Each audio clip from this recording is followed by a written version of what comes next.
All right, this is video 3 for the Kinematics unit notes. In this video, we're going to talk about projectile motion and then just a little bit of relativity. So, what is projectile motion? This is objects moving under the influence of gravity.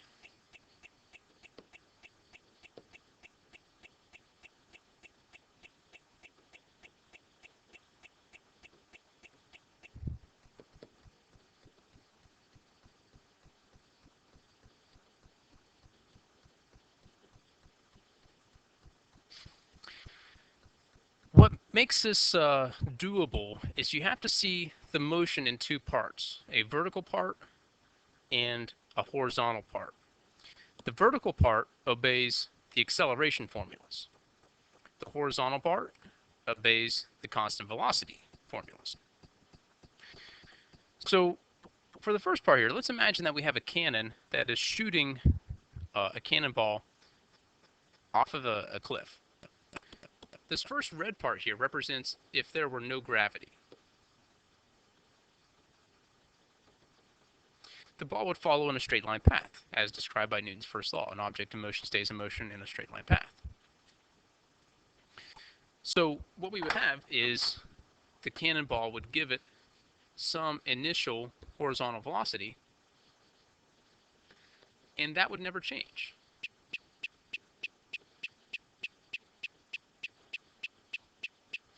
Because according to Newton's first law, objects in motion wish to stay in motion, wish to stay in a constant motion. So that's true even under gravity, at least for the horizontal part.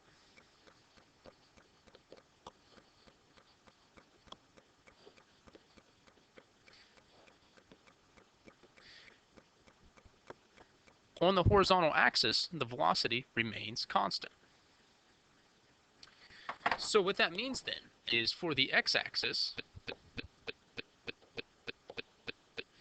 if we were to take a look at our universal equation,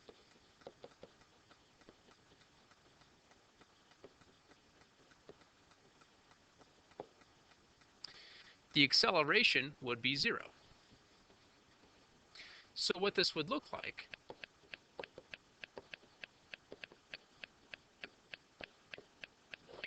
would be this formula right here, where this position is x naught, and this position is x. So x is like the range of your projectile.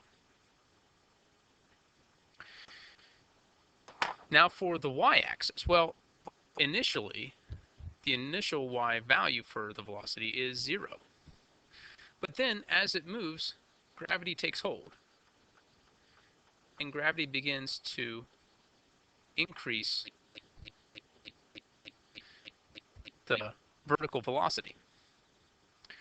So for the y-axis,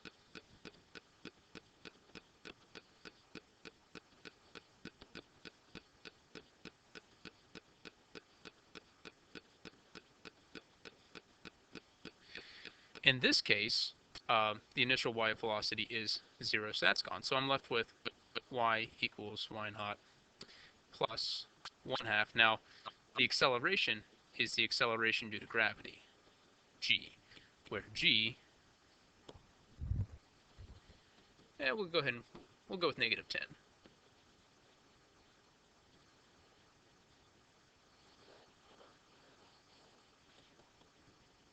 So in this case, up here would be your y naught, and down here would be your final y position. So you could say your final y position equals 0 if you wanted to. Or if you had some sort of tray down here or level that would catch the projectile, y final would no longer be 0. Okay, so looking at this, we really, if you think about it, we have two equations with two unknowns. The first unknown is time. Don't know how long it takes. The second unknown would be v naught x, or it could be x, it could be y, it could be y naught, it could be any of those. So projectile motion is naturally set up to be two equations, two unknowns. All right, so when finding the time that it takes a projectile to land, this is a demonstration I'm going to show you in class. If we drop one ball and give another one a horizontal velocity, which one takes longer to hit the ground? And the thing is, they take the same amount of time, despite the horizontal component. So again, this is something that I'll show you in class and we'll discuss in class. All right, now let's say we have another kind of projectile motion, but this time it's starting from the ground. All right, well, the only thing different is this time our initial velocity, v naught, can be broken up into two components. We have v naught x, which would equal v naught times cosine of the angle, and v naught y would equal v naught times sine of theta. Other than that, everything is the same. So when we take a look at the x-axis,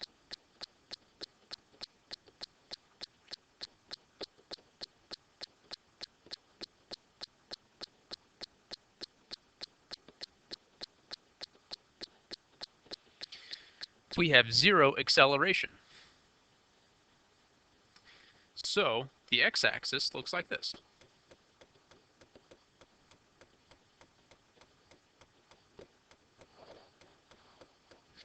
Where here is your x naught, and over here is x. When we take a look at the y-axis,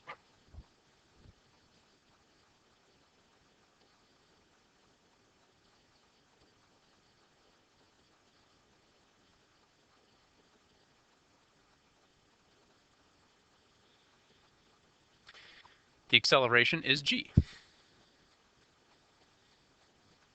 So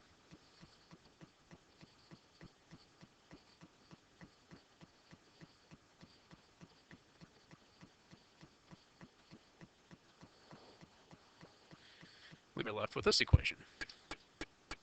It looks long, but think about it. Your initial y position is going to be 0, and your final y position will be 0. So that takes care of y and y naught. And, the rest of this, it can turn into a two-equation, two unknown setup, but really, these are the only two equations you need for projectile motion. And notice it's slightly different than the first one where we have something being launched at an angle, or being launched over a cliff, if you will. So projectile motion, it doesn't have to be hard. You just have to be able to identify what goes where.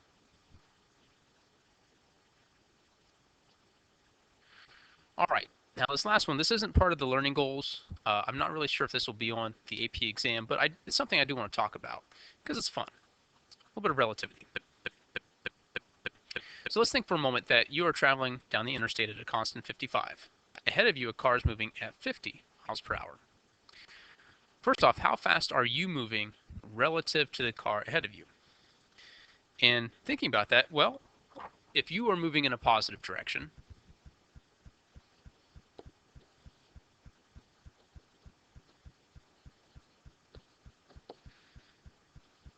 and the car ahead of you is moving in a positive direction, relative to the car ahead of you, that car would see you approaching at positive 5 miles per hour. How fast is the car ahead of you moving relative to you? Well, according to your perspective, the car is approaching you. So that would be negative 5 miles per hour. Now, when we look at your velocity, 55, that's relative to the Earth. And the other car's velocity, 50, is relative to the Earth as well. So that 5 miles per hour is relative to either you or the other car. Now, there's a formula we can use that would help us.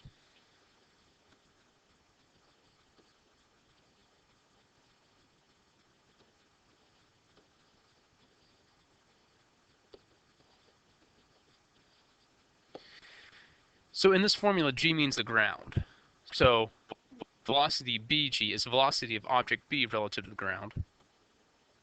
Velocity ag is the velocity of object a relative to the ground. And then velocity ab is velocity of object A relative to object B. A's, B's, and G's. One way to check this, A over B times B over G should equal A over G. This is not a formula, it's just a way to check. So that should work out there. So going back to our car example. In this first one, you are car A. So VAG would equal positive 55. The 50-mile-an-hour car is car B. So BG equals 50. So when we take a look at this VAB plus VBG equals VAG, when we plug in our values here,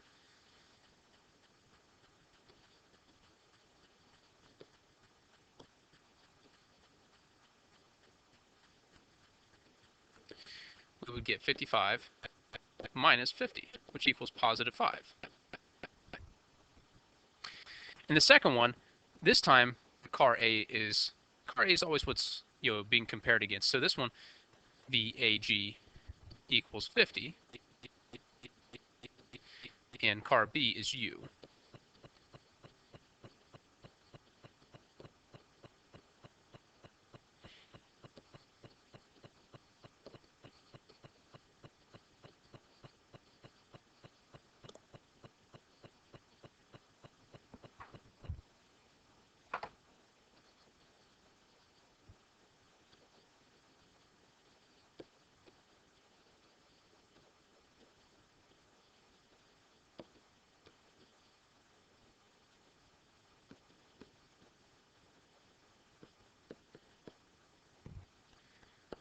So there we get our negative 5 miles per hour.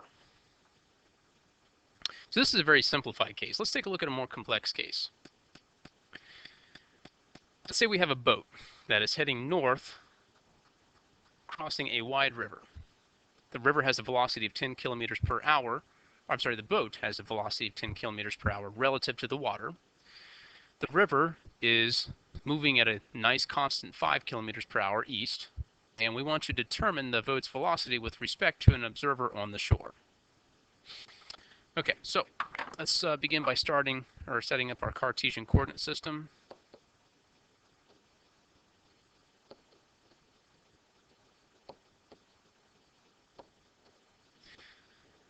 And let's draw a picture of what's going on.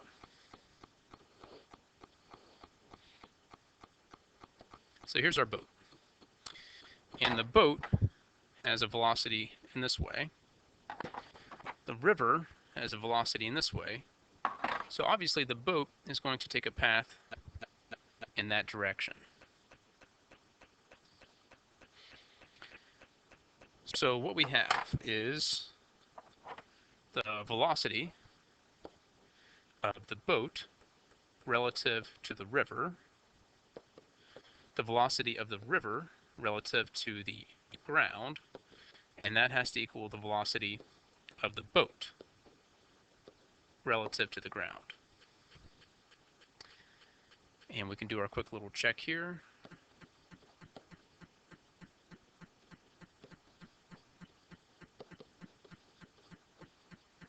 And yes, that works out.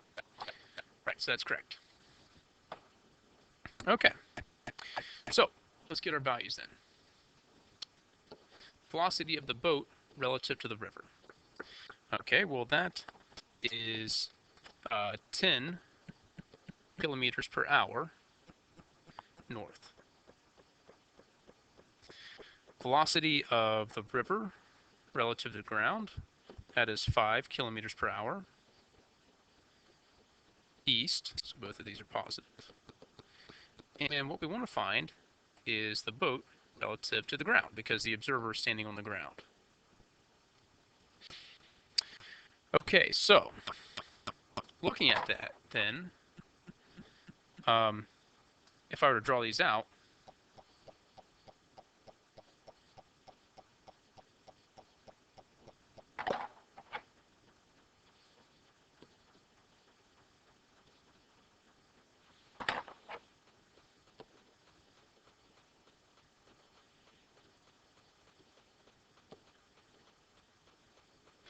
I would get that right there. So basically, because this is vector addition, this turns into the Pythagorean theorem on us.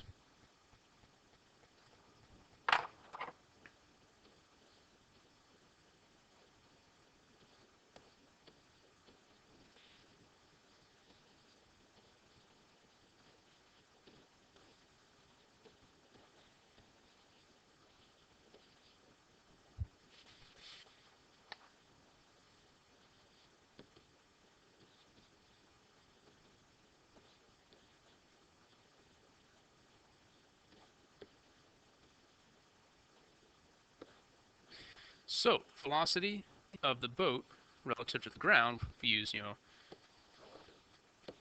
take the square root, will be 11.2 kilometers per hour at an angle of 26.6 degrees east of north.